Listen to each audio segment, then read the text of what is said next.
오늘은 사도행전 5번째 시간입니다. 1월 마지막 주일이네요. 오늘 본문이 좀 길긴 하죠. 그러나 또 많이 들어보셨을 법한 익숙한 내용이라서 그리 어렵진 않을 것 같습니다. 그러나 익숙한 내용이라 하더라도 우리가 제대로 이해하고 있는지는 오늘 좀 같이 확인해 봐야 할 것 같습니다. 지난주에 예수님께서 사도행전 1장에서 승천하셨습니다. 죽으시고 부활하시고 40일 동안 제자들에게 친히 살아계심을 나타내신 후에 하나님 나라를 가르치시고 그리고 그들이 보는 앞에서 올라가셨습니다. 그들이 멍하고 쳐다보고 있었죠. 천사들이 하늘에서 내려온 게 아니었습니다. 어디 있다고 했었죠? 바로 옆에 서서 그들에게 이르되 어찌하여 하늘을 쳐다보느냐라고 했죠. 자, 그렇게 예수님은 가셨어요. 예수님을 떠나보낸 직후의 말씀이 오늘 본문입니다. 물론 십자가에서 돌아가시고 나서 무덤에 갇히셔서 한 3일 정도 예수님 없이 지낸 적이 있었죠. 그러나 그때는 자포자기한 심정이었습니다. 다 끝났다. 이제 우리는 더 이상 소망이 없다. 지금까지 우리 뭐 했지? 라고 하면서 뿔뿔이 흩어졌던 시간이었다면 이제는 뭔가 다른 기운이 감돌고 있었어요. 한 120명 정도 모였습니다. 여러분, 120명 정도면요, 한 조직을 결성해 볼만 합니다. 당시 유대인 법상으로도 아주 기본이 되는 인원이 한 100명에서 120명 정도였다고 해요. 지금으로 말하면 법인을 설립하든지 조직을 만들든지 단체를 구성해가지고 뭔가 해볼 수 있는 힘을 가지게 된 거예요. 제자들이 뭐라고 이야기했었죠? 예수님 승천하기 직전까지 이스라엘 나라를 회복함이 이때이니까. 그때 우리 베드로 형님께서 옆에서 사심이 갈고 있었다고 했죠. 칼질 잘하는 베드로 형님께서 드디어 이제 이스라엘 나라를 회복함이 이때입니까? 우리가 로마를 전복하고 왜요? 이제 죽음을 이기셨거든요. 아무도 극복하지 못했던 사망의 권세를 이기신 예수님이기 때문에 뭐든지 할 수 있다고 생각했던 거예요. 자, 그런 제자들의 부푼 마음을 예수님은 뒤로 하시고 하늘로 올라가 버리셨어요. 그러고는 예루살렘에서 떠나지 말고 유하라 라고 하셨죠. 자, 오늘 본문 저희가 읽었습니다. 오늘 본문을 좀 큰 그림에서 제가 여러분에게 설명드리고 자세하게 들어가면 좋겠어요. 오늘 첫 번째 장면은 마가의 다락방에서 사람들이 모였다는 그 이야기로 시작합니다. 11제자가 있었겠죠? 유다는 자살했습니다. 11제자와 또 누가 있었냐고 오늘 본문은 이야기하냐면 예수의 어머니 마리아, 예수님의 친어머니도 여기 계셨어요. 예수님의 아우들, 예수님이 친동생이 있으셨습니다. 몇 명인지 아세요? 성경에 나옵니다. 4명이 있었어요. 야고보, 요셉, 시몬, 유다라고 돼 있어요.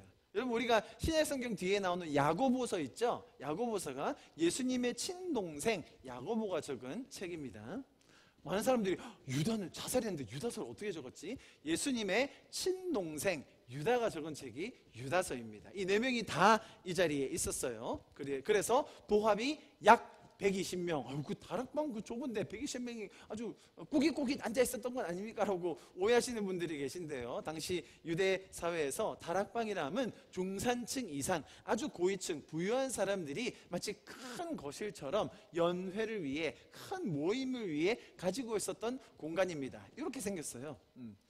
이스라엘에 가시면 성지 순례할 때 이런 데 데려다 줍니다. 마가의 다락방으로 추정되는 장소라고 하면서요, 굉장히 넓고요, 굉장히 팬시한 곳이에요. 마가는 부유한 사람이었고 이 공간을 통하여 초대교회의 모임 장소가 형성되었다라고 잘 알려져 있습니다. 자, 이들이 이곳에 모였습니다. 이런 곳에 120명 정도가 모였어요. 자, 그리고 나서 뭘 했나요? 같이 기도하기 시작합니다. 기도도 어떻게 했나요? 아주 열심히 했습니다. 옛날 개역 한글, 저희는 지금 개역 개정으로 해서 뭐라고 이야기했냐면 오로지 기도에 힘쓰더라라고 했지만 옛날 성경에는 뭐라고 했어요? 전혀 문법에 맞지 않게 전혀 기도에 힘쓰더라라고 이야기했었어요. 자, 제가 질문 하나 드립니다. 여기서 마음을 같이 해가지고 아주 오로지 기도에 힘썼다고 돼 있었어요. 성경 구절에요. 그렇다면 이 자리에 모인 120명은 무엇을 위해서 그렇게 열심히 기도했을까요? 무엇을 바라고 뭔가 기도의 제목이 있었을 거 아닙니까? 단순히 막 소리만 질러지 않았을 거 아니에요? 뭘 바라고 뭘 기대하면서 그렇게 마음을 아파요 오로지 기도에 힘썼을까요? 우리는 흔히들 성령 받게 해달라고 기도하지 않겠습니까? 성령 충만하게 해달라고 기도하지 않았을까요? 생각하기 쉬워요. 우리 이제 아마추어를 좀 탈피해야 됩니다. 지금 저희가 성경 마태복음부터 사도행전을 쭉 이어보고 있어요. 제자들이 그럴 분들이 절대 아닙니다. 오늘 이야기를 통해서 더 많이 배우게 될 거예요. 여기서 나오는 이런 표현들, 오로지 마음을 합하여 가지고 열심히 기도했다? 그것이 단순히 우리가 생각하는 그런 성령 충만, 뭔가 좋은 의도로 가지고 그렇게 기도했을까? 라는 그 생각을 좀 바꿔봐야 돼요. 자, 기도하고 나서 기도하고 있는데 막 사람들이 기도하고 있었어요. 앉아서 뭐 했든지 서서 하든지 했겠죠. 그때 베드로가 주섬주섬 일어나더니 자, 여러분 제가 기도 좀 멈추시고요. 제가 좀 드릴 말씀이 있습니다. 하고 자기 연설을 시작합니다. 그죠? 우리가 잘 아는 장면입니다. 그리고 나서 뭔가 제안까지를 늘어나요. 이 베드로의 연설과 제안의 요지는 뭐였냐면 유다가 죽었다. 유다가 죽은 것은 성경에 다 예언되어 있었고 하나님의 뜻이 있었던 거다. 자, 그러니 우리가 그 빈자리를 채우자라는 것이 베드로의 이 연설과 제안의 요지였습니다. 자, 또다시 우리가 질문해 봐야 합니다. 베드로가 이렇게 유다를 소환하고 돌아가신 유다를 소환할 뿐만 아니라 이렇게 한 명 더 제자를 뽑아야 된다, 충원해야 된다라고 했던 그 의도가 뭘까요? 정말로 중요한 일이기 때문에 12제자 중에 한 명이 빠지면 그 공석이 크기 때문에 그랬을까요? 정말로 그렇게 중요한 일이라면 예수님이 40일 동안 계셨거든요. 40일 동안 계시면서 한 명 뽑아주셨어야 하지 않을까요? 그렇게 중요한 일이라면. 아니면 이렇게 해라는 어떤 지침이라도 주셨어야 하지 않을까요? 왜 베드로가 갑자기 이렇게 일어나서 이 일을 할까요? 자, 그런데 이런 내용과 베드로의 심상보다 우리의 마음을 조금 더 혼란스럽게 하는 것이 있으니 그것은 바로 베드로가 자꾸 성경을 인용한다는 거예요. 유다의 죽음, 또 그런 상태, 또 나머지 직무를 대신해야 된다는 것 등을 자꾸 성경을 인용해서 이야기하더라는 거죠. 아니, 그렇게 칼 잘 쓰셔가지고 한사심이 하셨던 우리 베드로 형님께서 말고의 귀를 잘라서 무리를 일으키던 게 엊그제 같은데 갑자기 성경 박사가 되셔가지고 이렇게 성경을 인용하면서 사람들에게 이야기를 하니 저희도 그런가 하는 거예요. 자, 여기서 베드로가 한 제안과 또 새로 뽑힐 제자의 조건이 나옵니다. 마지막으로 뽑힌 사람의 프로필이 정확하게 나와 있어요. 후에 성경의 기록, 이 모든 것을 보세요. 종합적으로 봐야 지금 성경이 뭘 말하고 하는지를 정확히 이해할 수 있다는 겁니다. 자, 마지막으로 베드로의 연설과 제안이 끝나고 나서 사도가 선출됩니다. 자, 그러면 또 질문해 봐야 합니다. 자, 제가 지금 큰 그림을 그리면서 여러분에게 생각할 질문을 드리고 있는 거예요. 사도를 선출한 오늘의 이 장면은 성경이 우리에게 알려주는 모범적인 사례입니까? 아니면 닮지 말아야 할 죄인들의 전형을 보여주는 것일까요? 자, 제가 장면을 설명드렸습니다. 오늘 본문이 딱 이렇게 구성되어 있지 않습니까? 그리고 그 장면마다 우리가 질문해야 할 것, 정말로 중요한 것이 무엇인지를 여러분에게 질문드렸습니다. 자, 그러면 오늘 본문으로 같이 한번 들어가 보도록 합니다. 12절부터 14절에 되어 있습니다. 제자들이 감람원이라는 산으로부터 예루살렘에 돌아오니 이 산은 예루살렘에서 가까워 안식일에 가기 알맞은 길이라. 들어가 그들이 유하는 다락방으로 올라가니, 그리고 11제자의 이름이 쭉 나옵니다. 그죠? 그리고 나서 제가 아까 말씀드렸던 여자들과 예수의 어머니 마리아와 또 누구예요? 예수의 아우들과, 그죠? 다 모였어요. 더불어 마음을 같이 오로지 기도에 힘쓰더라. 자, 이들이 모였던 장소가 어디라고 되어 있습니까? 다락, 그죠? 들어가 그들이 유하는 다락방으로 올라가니. 이 다락이라는 단어가요, 우리 한글 표현에는 그냥 한 다락인가 뭐 어떤 다락인가 라고 되어 있지만, 원어와 또 심지어 영어에도 보면 그 다락방, 이들이 잘 알고 자주 모였던, 항상 가던 그 다락방이라고 표현되어 있습니다. 이 다락방이 어떤 곳이었느냐, 예수님께서 최후의 만찬을 베푸셨던 그곳, 또 부활하시고 나서 제자들을 모아 제자들을 가르쳤던 그 장소로 추정되는 바로 그 다락방입니다. 마가의 다락방이라고 잘 알려져 있죠. 자, 잘 보십시오. 이 제자들은 아주 익숙한 대로 움직이고 있는 거예요.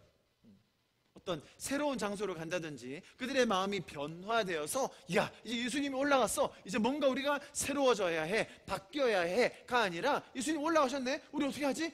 원래 가던 대로 가고 있는 그 모습이라는 거예요. 잘 알던 그 장소, 원래 하던 그 행동 패턴 그대로 하고 있어요. 자, 무슨 말이냐면 이들은 아직 변화되지 않았다는 이야기예요. 잘 들어보세요. 최후의 만찬을 베푸시면서 하셨던 이야기들, 이 장소에서 했던 그 이야기거든요. 또 부활하시고 나서 계속 설명해 주셨던 그 하나님 나라에 대해서 이 제자들은 아직도 여전히 한결같이 쭉 이해 못하고 있는 상황이 지금이라는 거예요. 지금 이 사도행전의 마가의 다락방에 모인 120명의 문도가 뭔가 갑자기 변화돼가지고 뭔가 새로운 걸 깨달아가지고, 야, 이제 뭔가 시작한다 라는 제자들이 아니라, 그때나 지금이나 마음은 한결같이 똑같아요. 이스라엘 나라를 회복함이 이때이니까 그 마인드 그대로 이 자리에 다시 모인 거예요. 그들은 똑같은 방에 모였을 뿐, 이들이 지금 변화된, 새로워진 옛 사고를 탈피한 상태가 아니라는 것을 기억하고 오늘 본문을 봐야 된다는 겁니다. 자, 예수님이 승천하시고 나서 제자들이 급격하게 변하는 장면이 다음 주에 나와요. 자, 그 장면의 경계가 어디입니까? 사도행전 1장과 2장이거든요. 자, 1장이 끝나고 2장이 들어가면 이제 오순절에 성령이 강림하세요. 자, 사도행전은 성령 강림 이전과 이후로 아주 크게 나뉘어져요. 그리고 심지어 성령이 강림하시고 나서 그들이 부활이 깨달아지고 그들이 뭔가 믿어지고 그때부터 복음을 전하기 시작하는데, 그럼에도 불구하고 성령은 그들이 가지고 있던 습성, 죄적인 가치관 등을 천천히 바꾸어 가세요. 자, 그것은 이제 다음 주부터 더 설명드릴 거예요. 자, 어쨌든 이렇게 1장과 2장의 경계가 있는데, 성령 강림이라는 오늘 장면은 어떤 장면이라고요? 아직 제자들이 전혀 변하지 않은 상태, 예수님이 하늘로 올라가셨는데 긴가민가한 상태, 우리 이제 어떻게 해야 되지? 뭘 해야 되지? 그냥 일단 모여서 기도하라고 하셨어, 일단 모여보자, 우리 가던 곳으로 가보자, 그 상태라는 거예요. 이들이 성령을 바라고 기도했다고요? 이 사람들은요, 성령 뭔지 몰랐어요. 성령이 강림하면 방언이라도 한다고요? 몰랐어요, 방언이 뭔지. 자기들이 말하면서도 몰랐어요. 이들이 변화된 슈퍼맨, 슈퍼우먼들이라고 착각하면 안 됩니다. 그런데 많은 사람들이 지금 오늘 이 장면에서 기도하는 이 제자들과 120명의 문도들은 뭔가 변화된, 깨달은, 준비된 성령을 갈구하는 사람들로 착각하는 것이 오늘 해석의 잘못된 시작점이에요. 자, 조금 이해가 되시죠? 자, 그런데 이런 제자들이 어떻게 기도했다고요? 14절 보세요. 여자들과 예수의 어머니 마리아와 예수의 아들과 더불어 마음을 같이하여 오로지 기도에 힘쓰더라. 자, 이런 표현을 보니까 우리가 헷갈릴 수 있죠. 기도했다는데 뭐 열심히, 그리고 뭐 엄청나게 열심히 기도했다는데, 마음을 합하여 기도했다는데 뭐 나쁜 기도를 했겠어? 라고 생각하기 쉬워요. 자, 여기서 오로지 기도에 힘쓰더라 라는 이 원어의 뜻은 뭐냐면, 머무르다, 충성하다, 굳게 계속하다, 부지런히 인내하여 견딘다, 꾸준히 집착한다, 뭐 이런 뜻이 있어요. 자, 그러니까 무슨 말이냐면, 일단 이 사람들이 끈기를 가지고 뭔가 계속 바라고 기도했다는 것은 맞아요. 자, 그런데 여기서 질문해야 됩니다. 그렇다면 이 사람들은 왜, 무엇을 위해서, 뭘 바라고 기도하고 있었던 것일까요? 제가 서두에 말씀드렸듯이 이들은 우리가 흔히 예상하는 것처럼 성령을 바라고 하나님 나라를 사모하는 마음으로 성령 충만을 구했던 것이 아닙니다.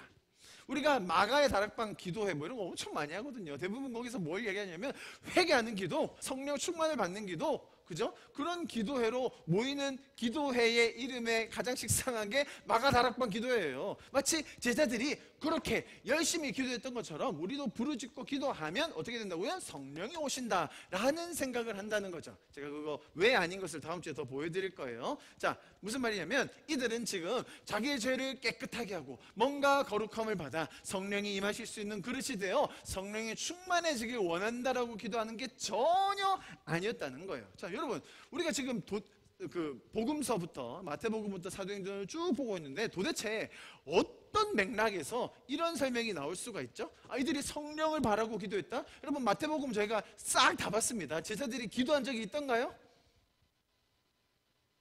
한두 번 있었을까요? 예수님은 기도 열심히 하셨어요. 그죠? 땀방울이 핏방울이 되도록 새벽 미명마다 기도하셨습니다. 제자들은 고작 십자가 지기 직전에 들어갔더니 자고 앉아있고 한두 번입니까 잔 게? 3번이나 깨워도 계속 자던 게 제자들이었거든요. 여러분, 제자들은 기도하던 사람들 아니었어요. 지금 부활하고 뭔가 바뀌었다고요? 똑같았다니까요. 우리가 이 성경의 흐름과 맥락을 본다면 이 사람들은 아직 죄인이야. 이 사람들은 아직 자신의 받은 그 구원과 부활의 역사를 몰라라는 것을 충분히 이해할 수 있어요. 자, 또 한 가지 더 오해되는 것이 바로 이거죠. 마음을 같이하여, 제가 이 뒤에 줄을 쳐놨는데 오로지 기도에 힘써달라. 자, 두 번째는 뭐라고요? 마음을 같이하여. 자, 이 구절이 아주 많이 인용되곤 합니다. 성령을 받는 공식으로 많은 분들이 이야기하십니다. 2개가 같이 있어야 돼요. 뭡니까? 마음을 같이 하는 것, 쉽게 말하면 연합하는 마음이죠. 두 번째 뭐예요? 기도. 제가 이렇게 적어놨어요. 자, 연합된 마음과 기도를 합치면 뭐가 나온다고요? 성령을 체험한다, 성령의 충만함을 받는다, 이렇게 이야기를 많이 합니다. 오늘 구절을 통해서요, 마음을 같이하여 오로지 기도했더니 성령이 임하셨다라고 생각하죠.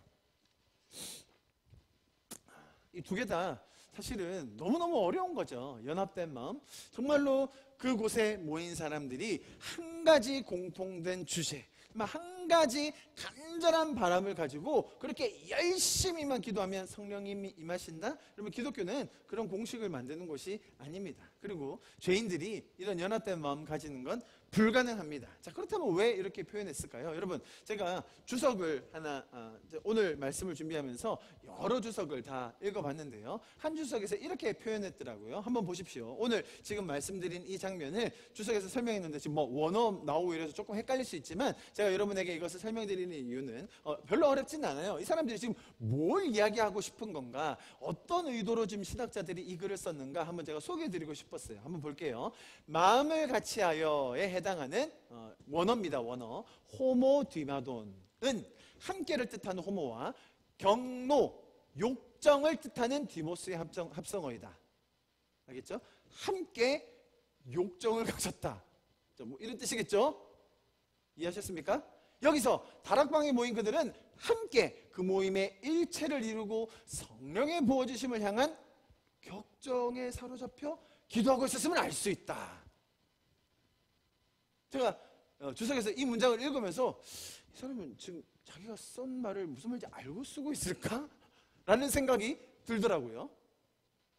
제가 지금 뭘 보여드리려고 하는지 아시겠죠? 마치 자기들은 답을 정해놓고 내가 원하는 건 이거야, 이 사람들이 마음을 합해서 연합해가지고 좋은 마음으로 기도했어 라는 걸 정해놓고, 그런데 원어는 이런 뜻인데 조금 이상하긴 하네. 경노, 욕정? 그러면서 마음을 합하여 좋게 기도했다는 그 말인 거예요. 답 정해놓고 마치 찾아가는 듯한 느낌, 저만 받은 건가요?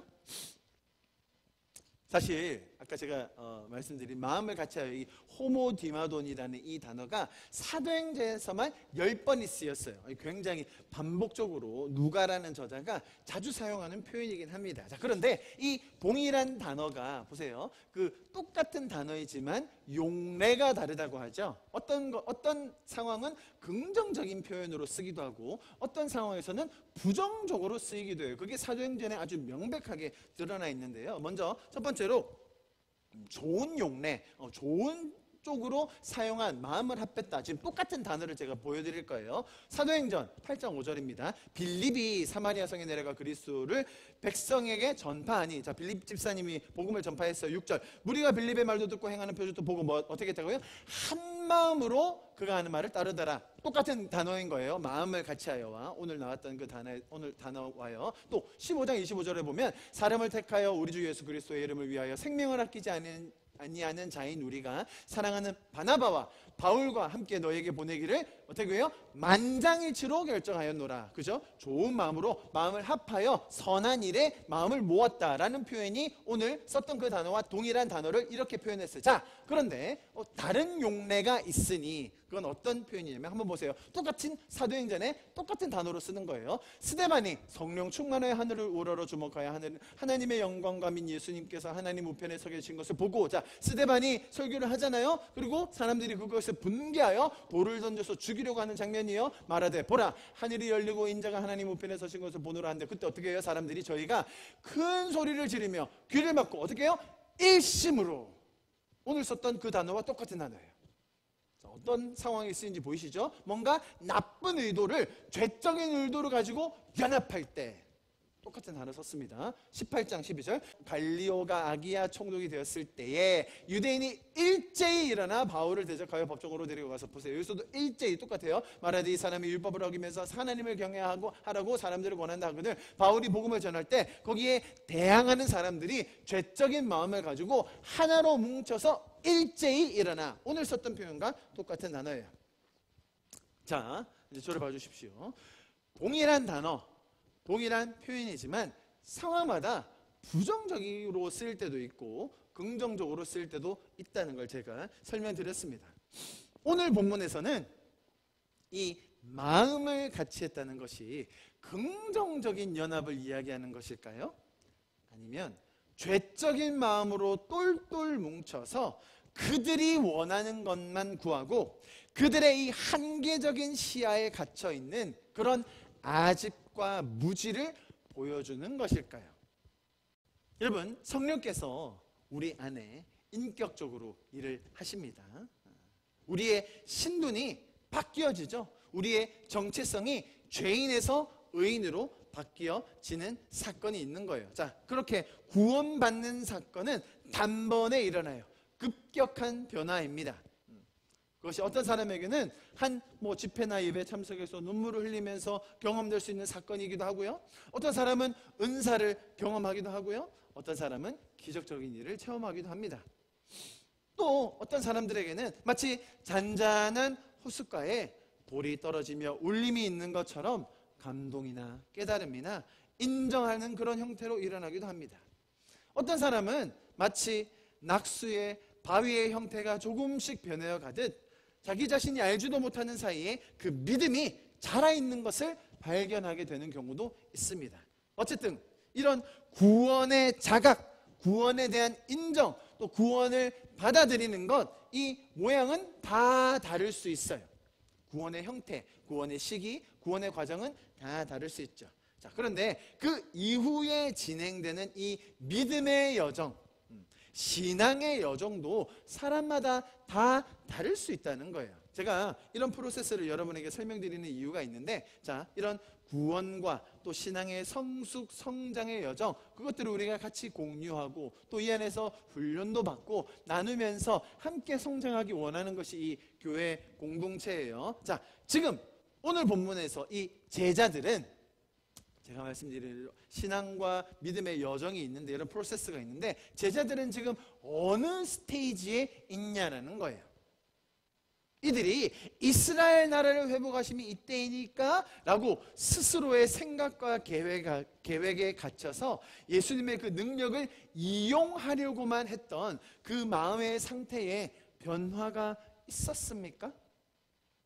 이 사도행전 짧은 구절 속입니다. 지금 우리가 흐름을 통해서 보고 있는데 아직 그런 변화가 없었다는 겁니다.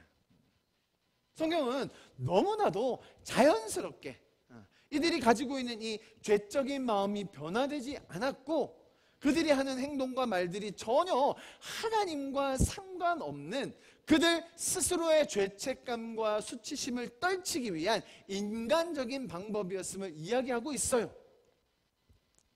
그런데 이상하게도 우리가 그것을 왜곡하고 지레짐작해서 이들의 행동이 마치 성자들이, 거룩한 제자들이, 특히 수제자 베드로가 했으니까 라는 식으로 해석을 하는 게 문제라는 거죠. 자, 제가 지금 운을 띄운 거예요. 이제 다음 장면들을 보면 더 확실하게 보입니다. 이제 드디어 누가 등장하느냐? 베드로가 등장하거든요. 자, 제가 아까 말씀드렸습니다. 기도하는 중에 베드로가 주섬주섬 일어나더니 사람들의 관심을 모읍니다. 자, 여러분, 자, 잠깐 기도 좀 멈추시고 제가 여러분께 드릴 말씀이 있습니다 라고 하면서 입을 냅니다. 자, 지금 베드로가 어떤 의도로 뭘 하려고 이런 말과 제안을 하는지를 우리가 정확히 파악 오늘 할 겁니다. 자, 일단 우리의 고정관념 하나를 깨야 됩니다. 그것은 우리는 베드로라고 하면 원래 수제자, 지금도 수제자, 앞으로도 쭉 수제자일 거라고만 생각합니다. 아무래도 성경에서 베드로가 등장하는 비중이 크긴 합니다. 많은 비중을 차지하고 있다 보니 베드로 하면 뭔가 수제자라는 이미지가 떠오르죠. 자, 성경에 베드로가 많이 등장해요. 많은 분량을 차지합니다. 대사가 많아요. 자, 그렇게 베드로가 많은 분량을 차지했던 이유가 뭐였죠?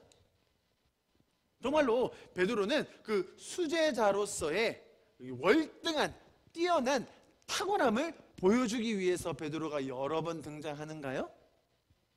아니면 이렇게 말도 못 알아듣고 이렇게 이해도 못하고 믿음도 전혀 없는, 심지어 배신하기를 엿바꿔 먹기처럼 하는 이런 부족한 인간도, 이런 부족한 제자도 하나님은 결코 포기하지 않으신다. 이걸 설명하기 위해서 베드로가 등장하는 겁니까? 전자입니까? 후자입니까? 베드로 하면 딱 그 떠오르는 말씀이 있긴 합니다. 주는 그리스도시요 살아계신 하나님의 아들이신다. 이야, 바요나 시몬아 네가 대단하다. 내가 너의 이름 그 베드로, 페트로 반석 위에 이 교회를 세우리니 음부의 권세가 이기지 못하리라. 그런 말 때문에 베드로가 지금도 로마 가톨릭의 일대 교황 아닙니까? 대단한 베드로. 예수님이 얘기했어요. 자, 보세요. 시몬 베드로가 이르되 주는 그리스도시요 살아계신 하나님의 아들이시니다. 예수께서 대답하여 이르시되 바요나 시몬아 네가 복이 있도다. 자, 복이 있는데 뭐라고요? 이를 네게 알게 하니는 혈육이 아니요 하늘에 계신 내 아버지시니라. 베드로가 잘나서, 베드로가 염험해가지고, 베드로가 막 신기가 있거나 계시를 받아서 자기만 했다고요? 아니라고요. 베드로가 뛰어난 사람 아닙니다. 여러분, 바로 뒷장에 이 사탄아 물러가라. 네가 하나님의 일을 생각지 않고 사람의 일을 생각하는도다. 이 균형을 보셔야 된다는 거예요. 베드로는 잘해서, 뛰어나서, 월등히 탁월해서 수제자가 아니라 제일, 죄송합니다, 띨빵하고 믿음도 없고 어쩜 그렇게 말도 못 알아듣고 맨날 나서기만 하고 다른 사람 정죄하고 말이지, 거기에 1등이 베드로였다는 거예요. 그런 베드로라도 예수님은 포기하지 않으셨어요. 베드로가 예수님을 찾아갔습니까? 베드로가 배신하여 물고기 잡으러 갔을 때, 야, 내가 이제 마음을 고쳐 먹어야지. 그래도 예수님께 받은 게 3년 동안 받은 게 얼마인데 한번 돌아가 봐야지. 그러고 자기가 회개하고 돌아갔나요? 아니면 예수님이 찾아가 주셨나요? 여러분, 베드로는 배교했던 인간이에요. 배교. 그런데 자, 이런 베드로인데 예수님을 끝까지 배반하고 돌아갔던 베드로, 제일 심하게 배반했던 베드로인데, 지금 베드로는 무슨 낯짝으로 지금 이 자리에서 일어나서 이런 말을 하고 있답니까? 사실 우리 속담이 정말 적절한 게 많아요. 도둑이 제발저린다. 똥 묻은 개가 겨 묻은 개 나무란다. 지금 딱 그 상황이거든요. 베드로가 하는 게. 자기가 죄송한 마음이 있죠. 좀 이렇게 겸연쩍기도 하고, 뭐 이렇게 좀 항상 나서기는 했는데 맨날 뭔가 자기가 선동하는 듯이 막 앞에서 믿음 좋은 척하고 다 막 물리도 걸어오고 했는데 결국 제일 세게, 제일 극단적으로 배신한 게 자기였거든요. 좀 부끄럽기도 하고 뭔가 좀 과거를 좀 털어내고 뭔가 좀 새롭게 정리하고 시작하고 싶은데 누구 한 사람을 그때 소환하는 거예요. 자기는 똥이 묻었다면 제가 잘못한 거지. 쟤만 이렇게 이게 전문 용어가 있거든요, 여러분. 몰빵이라고 합니다. 몰빵. 쟤한테 이제 몰아가지고 다 뒤집어 씌우면 그러면 이제 우리는 그래, 쟤 못됐네, 쟤 잘못했네. 우리는 그나마 쟤보다는 낫지. 지금 이 심리가 베드로 안에 발동하고 있는 거예요. 베드로가 일어나서 이야기했을 때 그 자리에 모여있던 사람 약 120명 정도 되지 않습니까? 베드로가 딱 일어나서 자 여러분 조용히 보세요. 자 제가 한마디 드리겠습니다 라고 할 때 거기 있던 119명인지 조금 더 많은지 모르겠지만 베드로님이 말씀하시나 보다, 우리 경청하여 듣자 라고 했을까요? 베드로 또 시작하네. 무슨 가짜로 저런 얘기를 하는 거지? 자, 어떤 반응이 나왔을까요? 잘 생각해보세요. 이 사람들이요 전혀 베드로를 존경할 이유가 없었다니까요. 할 수도 없었고요. 베드로도 그럴 위치가 아니라는 거예요. 그러니 지금 유다가 소환된 거예요. 왜요? 죽었거든. 송장이 뭐 아무리 얘기한다고 일어납니까? 모든 온갖 저주와 비난과 책임을 그 한 명에게 다 몰아주고 나니 이 느껴지는 위안이 있죠. 그래, 우리는 그래도 여기까지 왔으니까. 유다 뭐 불쌍하고 저주받고 죽었긴 한데 불쌍하고 뭐 어쩌겠어. 걔는 저주받은 거니까 제끼고, 자 우리는 그래도 좀 괜찮아지는 거지 라는 선동을 베드로가 하고 있는 거예요. 여러분, 유다가 그렇게 잘못을 많이 했습니까? 유다는 그렇게 죽일 놈입니까? 자, 다시 한번 짚고 넘어갑니다. 스스로의 목숨을 끊는 행위는 일말이라도 옹호해서는 안 됩니다. 스스로의 생명을 경시 여기는 것, 어떤 경우라도 용납할 수 없어요. 자, 유다의 그 잘못, 유다가 스스로 목숨을 끊은 것 잘못한 겁니다. 자, 그것은 일단은 빼두고요. 자, 그렇다면 유다는 정말 그렇게 나쁜 사람인가? 예수님을 팔았으니까 나쁜 사람 아닌가? 유다는 나중에 스스로 깨닫고요, 회개하고요, 책임을 지는 사람이었어요. 그 책임을 지는 방식이 잘못된 거죠. 예수님께 가서 사죄를 구하고 용서를 구하고 그러면 다시 시작하면 됐었는데 그 책임을 지는 방식이 너무나 인간적이고 죄적이었던 거예요.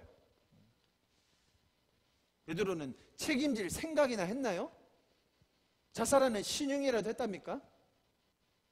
성경에 이 말씀 때문에 사람들이 굉장히 이제 유다에 대해서 저주스러운, 안 좋은 식으로 생각을 합니다. 제가 마태복음에서 이미 다 설명드렸던 건데 오늘 다시 한번 리마인드 해드립니다. 26장 24절, 인자는 자기에 대하여 기록된 대로 가거니와 인자를 파는 그 사람에게는 화가 있으리로다. 그 사람은 차라리 태어나지 아니하였다면 자기 좋을 뻔하였느니라. 자, 이 말이 굉장히 저주스럽잖아요. 화가 임할 거다. 얘는 태어나지 말았어야 돼.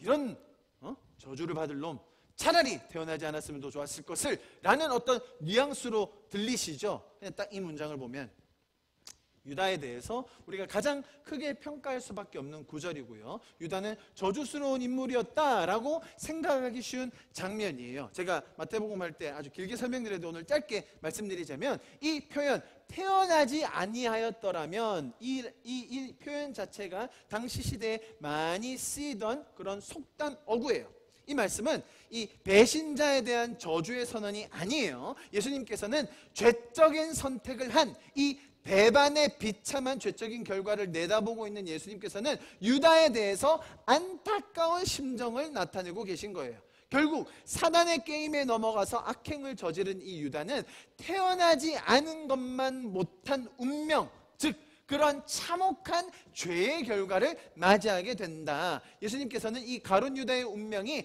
죄적인 선택으로 비참하게 될 것을 아시고 그 사람의 영혼을 불쌍히 여기는 뜻으로 하신 말씀이에요. 이게 욥기에도 똑같이 나옵니다. 보시면 욥기 3장 세 번역에 제가 써왔는데요. 드디어 욥이 말문을 열고 자기의 생일을 저주하면서 울부짖었다. 욥이 너무 괴로운 거예요. 그죠? 너무 괴로운 일이 계속 너무나 자기가 감당할 수 없을 정도로니까 뭐라고 얘기합니까? 내가 태어난 날이 차라리 사라져 버렸다면, 무슨 말이에요? 차라리 태어나지 않으면 좋았을 만큼의 고통이 임할 텐데. 유다를 향하여 예수님이 하시는 말, 이 유다가 겪을 고통, 유다가 받을 그 저주, 유다가 받을 그 사단의 그 고소가 차라리 태어나지 않았어야 할 만큼 고통스러울 텐데, 이가 그 길을 계속 가는구나. 이가 화를 자처하는구나. 보세요. 그 사람에게는 화가 있으리로다. 네가 잘못한 것 때문에 내가 화를 내릴 거야가 아니라, 네가 지금 가는 그 길은 화가 있는 길이야. 네가 가는 그 길은 저주의 길이야. 가지 마라. 차라리 태어나지 않았으면 좋았겠다라고 생각이 들 만큼 어려울 거야. 힘들 거야. 괴로울 거야. 예수님의 안타까운 마음, 예수님의 그 영혼을 사랑하는 마음이 담긴 표현이 바로 태어나지 않았으면 좋았을 텐데, 그 말이에요. 욥기 보니까 그렇게 이해가 되시죠? 그죠? 자, 그래서 지금 베드로가 하고 있는 이 유다 소환, 그리고 유다에 대한 이 언급 전체, 말씀드렸듯이 마녀 사냥이에요. 조금 전문용어로 몰빵, 몰아주기라고 할 수 있죠. 자, 베드로의 속내가 다음 구절에 보입니다. 21절. 그렇게 유다에 대해서 실컷 이야기하고 나서 제가 한 가지 안 한 것 같은데, 말씀을 인용했잖아요, 베드로가. 그죠? 이거 짚고 넘어가야 됩니다. 계속 말씀을 인용하면서 유다에 대해서 저주하거든요. 자, 말씀 인용을 제일 잘하는 고단수가 있으니 사단이에요. 사단이 예수님을 시험할 때 말씀 가지고 하나하나 걸고 넘어지는 건 보셨죠? 말씀을 제일 잘 이해하고 가장 깊게 알고 있으면서 예수님을 제일 배반했던 사람들, 바리새인들이었어요. 베드로가 지금 성경을 인용한다고 해서 이게 다 맞느냐? 하나씩 따져봐야 됩니다. 오늘 그럴 시간은 없지만 이 베드로의 속내를 보면 더 정확하게 알 수 있어요. 자, 보세요. 21절. 자, 그러면서 한 사람을 더 뽑아야 된다라고 이야기하면서 조건을 내세웁니다. 여기 아주 재밌는 표현들, 지금 성경이 딱 강조하는 것들이 있어요. 제가 한번 강조해서 읽어볼까요? 이러므로 요한의 침례로부터 우리 가운데 올려져 가신 날까지 주 예수께서 우리 가운데 출입하실 때에 항상 우리와 함께 다니는 사람 중 하나를 세워 우리와 더불어 예수께서 부활하심을 정하는 사람이 되게 하여 하리라거늘. 너무 제가 편협하게 읽었습니까? 지금 이 구절이 강조하는 게 그거잖아요. 하나, 둘, 셋, 네 번이나 지금 이 두 구절에 우리 가운데서 우리와 함께 우리와 더불어, 지금 누가 강조되는 거예요? 우리. 몇 명요? 11명 11. 그래서 누가 한 명 추가해야 된다고요? 한 명 더 들어와야 돼. 왜? 우리가 중요하니까. 항상 우리와 함께 다닌. 예수님이 제자들을 부르실 때 어떤 조건을 내세우셨는지 기억나십니까? 예수님께서 이렇게 말씀하셨어요. 나를 따라오너라. 내가 너희로 사람 낚는 어부가 되게 하리라. 자, 나를 따라오려거든 일단은 사람 낚는 실력이 좀 있어야 될 것 같은데, 영업 경력 있습니까? 그런 거 따지셨나요? 아니요. 예수님은 내가 너희로 하여금 사람 낚는 어부가 되게 하리라 라고 하셨어요. 조건이 없었어요. 예수님이 약속하시고 불러주셨어요. 그런데 이놈의 베드로는 도대체 자기가 가진 그 특권이 얼마나 대단한 건지 항상 우리와 함께 다니면서 얼씨구.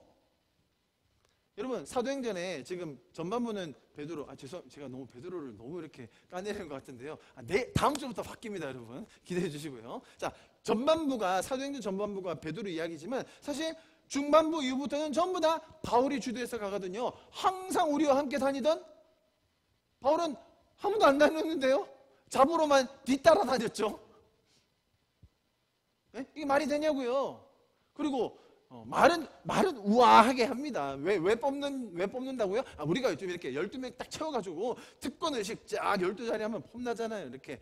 그게 아니라 뭐라고요? 부활하심을 증언할 사람이 되게 하여야 하거늘. 여러분, 사도행전 한번 보십시오. 부활하심을 증언한 사람 누굽니까? 우리로 말하면 듣보잡 빌립 집사. 갑자기 튀어나온 스데반 집사님. 그리고 바울. 사도들이 복음을 전했다고요? 거의 안 나와요. 예수님이 너희가 성령을 받으면 모든 사람이 내 증인이 될 거라고 하셨어요. 사도들은 증인이 되고 집사들은 행정해라. 그런 말 안 하셨다니까요.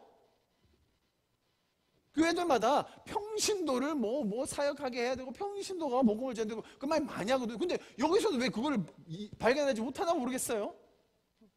베드로는 자기만이 지금 특권의식에 젖어서 우리와 함께 항상 우리와 같이 그런 사람을 뽑아야 한다고 자기 특권의식을 주장하고 있는 거예요. 자, 여기서도 우리 전문 용어 하나 나옵니다. 여러분 잘 아실 거예요. 이런 말을 전문 용어로 뭐라고 하죠? 우리 시골에 가면 많이 있는 거 뭐라고 하죠? 텃세라고 하죠. 텃세. 얼마나 지금 텃세가 심한지 자기한테 들어오려고 하면 요거 우리 요즘 시골에서 그런다면서요. 외지에 사람 들어오면 자기 선조가 살지 않았으면 물도 못 쓰게 한대요. 돈 내라고 하고 땅도 못 쓰게 하고. 법적으로 자기 건데 마을 무슨 뭐 규약이 있다나. 딱 그 모양이에요 지금 베드로가. 자기들의 과오는 한 사람에게 몰아줘서 싹 털어버리고 동시에 자기 자신들이 가지고 있는 이 제자라는 신분을 한껏 부풀려서 중요하다는 것을 강조하면서 아무나 못 들어오게 하는 이런 분위기를 베드로는 만들고 있어요. 자, 예수님께서 이걸 보시고 어떻게 생각하실까요? 아닌데, 나는 제자들만 그렇게 일하라고 한 거 아닌데, 얘들아 그거 아니야, 그러시지 않을까요? 자, 여러분 성경이 이 베드로의 마음을 보고 너무너무 재밌게 우리에게 표현해주고 있습니다. 저만 재밌는 건 아니죠. 23절부터 마지막 장면입니다. 그들이 그러면서 이제 제자를 뽑아야 되는데 이제 마지막으로 가요. 그들이 몇 사람을 세워요? 2사람을 내세우니 왜 2사람일까요? 아무 의미 없어요. 그냥 자기들끼리 하는 거예요. 하나님이 정하실 거면 120명 다 제비 뽑지 왜? 11제자 빼고 120명 중에 다 제자 뽑지 왜 굳이 또 2명이에요? 자기들이 원하는 게 있는 거죠. 원하는 게 정확하게 나와 보세요. 하나는 누구예요? 바사바라고도 하고 별명은 유스도라고도 하는 요셉이요. 하나는 마띠아네. 오케이. 자, 투표합시다. 무슨 말이냐면, 자, 오늘 우리가 선출하게 되었습니다. 저희 교회 장로님을 우리가 선출하게 되었는데 우리가 투표를 할 겁니다. 자, 이분으로 말씀드릴 것 같으면 부산대학교 교수님이시고 지역에 아주 덕망이 대단하시고 믿음으로 얘기하면 둘째가라면 서러운 우리 김 교수님 오셨고요. 자, 기호 1번. 자, 1번. 할렐루야. 자, 이제 투표하겠습니다. 이분인데 2번. 마띠아입니다. 자, 투표 시작합시다. 장면 이해되시죠? 딱 그 장면이에요. 뭔 이렇게 미사여구가 길어? 아니면 똑같이 좀 해주던가. 마띠아는 별명도 없었나? 그들이 기도하여 이르되, 또 이렇게 또 신실하게 또 기도해요. 뭇 사람의 마음을 아시는, 그래 네 마음 다 안다 이놈들아. 이 2사람 중에 누가 주님께 택하신 바되어 봉사와 및 사도의 직무를 대신할 자인지를 보이시옵소서. 유다는 끝까지 유다 한번 이렇게 탁 물고 넘어지죠. 유다는 끝까지 한번 찍어줘야 돼요. 유다는 이 직무를 버리고 제곳으로 갔네요. 그렇다고 해서 불법은 할 수 없거든요, 여러분. 사람들이 다 보는 눈이 있으니까. 하나님이 선택해 주시는 것에 가장 일반적인 방법, 제비를 뽑는 겁니다. 왜요? 제비가 그냥 새대가리잖아요. 아무나 뽑히는 거예요. 정말로 그냥 제비 뽑는 거예요. 둘 중에 하나 그냥 뽑아서 걸리는 거니까 사실 이게 하나님의 뜻이구나 라는 것이라고 그들은 생각하고 있었습니다. 그래서 성경이 너무나 심플하게 뭐라고 이야기합니까? 제비를 뽑아 마띠아를 얻으니 김 교수님 어떻게 50%였는데 그게 안 돼가지고 진짜 다시 할 수도 없고 그가 11사도의 수에 들어가니라. 성경에 마띠아가 그 이후로 뭘 했다는 기록이 하나도 없어요. 사도행전 전체에 마띠아가 뭐 복음을 전했다더라, 마띠아가 뭐 행정을 잘했다더라 이야기가 없어요. 성경이 너무 재밌지 않습니까, 여러분? 이 성경이 전하려고 하는 메시지, 이 죄인들의 마음, 그러나 그 속에서도 역사하시는 하나님, 우리는 그것을 보아야 합니다. 자, 여러분 보십시오. 오늘 본문 가장 처음 12절과 13절, 14절을 이렇게 시작했었습니다. 여기에 모였던 사람들을 아주 소상하게 기록해 놓았었어요. 심지어 이 제자들의 이름은 13절에서 한 명 한 명 다 기록을 해 놓았습니다. 예수님을 가장 믿을 수 없었던, 그죠? 여러분, 예수님의 아우들이 예수님을 다 못 믿었어요. 미쳤다고 생각했어요. 네? 마태복음 중에 나오죠. 그리고 상종하지 않았어요. 저 형 왜 저래? 그랬다고요. 자, 그런데 오늘 장면에서 이 아우들까지 모였어요. 어머니도 모였습니다. 11제자요 다 도망갔었어요. 한 명 한 명 빠뜨리지 않고 다 모았다고 이름을 기록해 놓고 있습니다.